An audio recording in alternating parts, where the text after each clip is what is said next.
সংবাদ। আসসালামু আলাইকুম। বাংলাদেশ বেতার রাজশাহী স্থানীয় সংবাদ পড়ছি রুকসানা আক্তার লাকি। আজ 5 জুন বিশ্ব পরিবেশ দিবস। বিশ্বের অন্যান্য স্থানের মতো দেশেও আজ পালিত হচ্ছে বিশ্ব পরিবেশ দিবস। পরিবেশ সংরক্ষণ, দূষণ রোধ এবং জলবায়ু পরিবর্তনের বিরূপ প্রভাব মোকাবিলায় জনসচেতনতা বৃদ্ধির লক্ষ্যে দেশে বিভিন্ন কর্মসূচির মাধ্যমে দিবসটি পালিত হচ্ছে। দিবসটির এবারের প্রতিপাদ্য হল জলবায়ু পরিবর্তন, আজকের পদক্ষেপ, আগামীর নিরাপত্তা। বিশ্ব পরিবেশ দিবস উপলক্ষে প্রধানমন্ত্রী তারেক রহমান ও রাষ্ট্রপতি মোহাম্মদ শাহাবুদ্দিন পৃথক বাণী দিয়েছেন। বিশ্ব পরিবেশ দিবস উপলক্ষে এক বিশেষ বাণীতে প্রধানমন্ত্রী তারেক রহমান বলেন, পরিবেশ সংরক্ষণ, জলবায়ু সহনশীলতা বৃদ্ধি এবং টেকসই উন্নয়ন নিশ্চিত করতে বর্তমান সরকার বিভিন্ন কার্যকর কর্মসূচি বাস্তবায়ন করছে। তিনি ঘোষণা করেন, আগামী 5 বছরে দেশজুড়ে 25 কোটি বৃক্ষরোপণ, সারা দেশে 20,000 কিলোমিটার খাল খনন ও পুনঃখনন, নবায়নযোগ্য জ্বালানির ব্যবহার বৃদ্ধি, সবুজ শিল্পায়ন, পরিবেশ বান্ধব নগরায়ন এবং উন্নত বর্জ্য ব্যবস্থাপনার মতো নানামুখী ও যুগান্তকারী উদ্যোগ গ্রহণ করা হয়েছে। অন্যদিকে দিবসটি উপলক্ষে দেয়া বাণীতে রাষ্ট্রপতি মোহাম্মদ শাহাবুদ্দিন সম্মিলিত দায়িত্বশীলতা, কার্যকর ব্যবস্থা গ্রহণ ও ব্যাপক জনসচেতনতার মাধ্যমে একটি সবুজ, নিরাপদ ও টেকসই বাংলাদেশ গড়ে তোলার জন্য সবার প্রতি উদাত্ত আহ্বান জানিয়েছেন। সমাজ কল্যাণ প্রতিমন্ত্রী ব্যারিস্টার ফারজানা শারমিন একদিনের সরকারি সফরে আজ নাটোরে আসছেন। সড়ক পথে লালপুরে পৌঁছে বিকেল 5টায় তিনি লালপুর বাজার উন্নয়ন ও ওয়াশ ব্লকের নির্মাণ কাজের উদ্বোধন করবেন। এরপর লালপুর ডিগ্রি কলেজ মাঠে ক্লেমন লালপুর ক্রিকেট টুর্নামেন্টের পুরস্কার বিতরণ অনুষ্ঠানে প্রধান অতিথি হিসেবে যোগদান করবেন। সন্ধ্যে 7টায় ধুপইল হিন্দু কল্যাণ পরিষদ আয়োজিত মহানাম যজ্ঞানুষ্ঠানে উপস্থিত থাকবেন। এর আগে সমাজ কল্যাণ প্রতিমন্ত্রী পাবনার ঈশ্বরদীতে বাংলাদেশ কৃষক সমিতির আয়োজনে লিচু উৎসব ও কৃষি বাণিজ্য মেলা পরিদর্শন করবেন। মহান স্বাধীনতার ঘোষক, বহুদলীয় গণতন্ত্রের প্রবর্তক শহীদ রাষ্ট্রপতি জিয়াউর রহমান বীর উত্তমের 45তম শাহাদাত বার্ষিকী উদযাপন উপলক্ষে নওগাঁ জেলা ছাত্রদলের বৃক্ষরোপণ ও গাছের চারা বিতরণ ও আলোচনা সভা অনুষ্ঠিত হয়েছে। গতকাল নওগাঁ কেডি মোড় জেলা বিএনপির দলীয় কার্যালয়ে জেলা ছাত্রদলের আয়োজনে এই বৃক্ষরোপণ ও চারা বিতরণ কর্মসূচি এবং আলোচনা সভা অনুষ্ঠিত হয়। অনুষ্ঠানে প্রধান অতিথি ছিলেন নওগাঁ সদর আসনের সংসদ সদস্য মোহাম্মদ জাহেদুল ইসলাম ধুলু।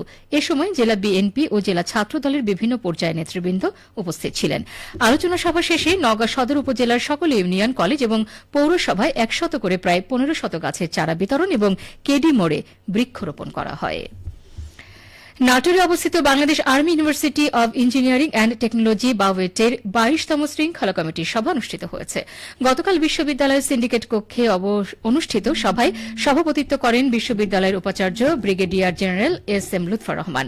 সভায় 21তম শৃঙ্খলা কমিটির কার্যবিবরণী, অভিযোগ কমিটির প্রতিবেদন পর্যালোচনা সহ গুরুত্বপূর্ণ সিদ্ধান্ত গৃহীত হয়। চাঁপাইনবাবগঞ্জের গোমস্তাপুর উপজেলার বাঙ্গাবাড়ি ঘুঘিয়া আনারপুর সীমান্ত দিয়ে 28 জনকে পুষিয়ে নেওয়ার চেষ্টা চালিয়েছে ভারতীয় সীমান্তরক্ষী বাহিনী বিএসএফ। তবে বর্ডার গার্ড বাংলাদেশ বিজিবির প্রতিরোধের মুখে তা প্রতিহত করা হয়েছে।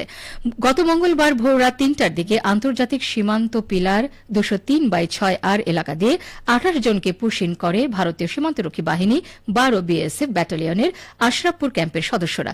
তবে বিজিবি সতর্ক অবস্থান গ্রহণ করলে 12 জন পুরুষ, 10 জন নারী এবং 6 জন শিশু শূন্য রেখার ভারতীয় অংশে অবস্থান গ্রহণ করে। 16 বিজিবি ব্যাটালিয়নের অধিনায়ক লেফটেন্যান্ট কর্নেল আরিফুল ইসলাম মাসুম জানান, ঘটনার পর বিএসএফ এর সাথে পতাকা বৈঠকে স্পষ্টভাবে জানিয়ে দেওয়া হয়েছে, কোন ধরনের অবৈধ অনুপ্রবেশ বা পুশিন বাংলাদেশের জন্য গ্রহণযোগ্য নয়। আন্তর্জাতিক আইন ও দ্বিপাক্ষিক প্রক্রিয়া অনুসরণ করে তাদের প্রত্যাবাসনের বিষয়টি বিবেচনা করতে হবে। এদিকে গতকাল সন্ধ্যায় বিজিবির Rajshahi sector commander colonel Syed Mohammad Kamal Hossain ঘটনাস্থল পরিদর্শন করেছেন।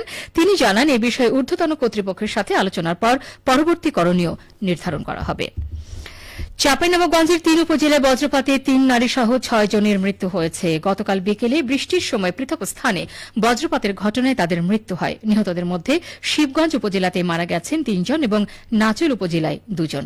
নিহতরা হলেন চাঁপাইনবাবগঞ্জ সদর উপজেলার ঝিলিম ইউনিয়নের আবদুল্লাহ, শিবগঞ্জ উপজেলার চককীর্তি ইউনিয়নের মাহমুদা আক্তার, রানীবাড়ি বাজারপাড়ার সাদিয়া খাতুন, মোবারকপুর ইউনিয়নের মেজবাউল, নাচল উপজেলার সুমাইয়া রাগ বেগম এবং নিজামপুর ইউনিয়নের হাসান আলী লালু।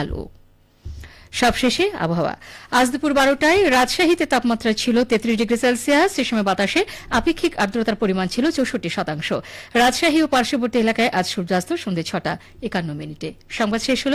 আমাদের পরবর্তী স্থানীয় সংবাদ দুপুর 2টা 5 মিনিটে।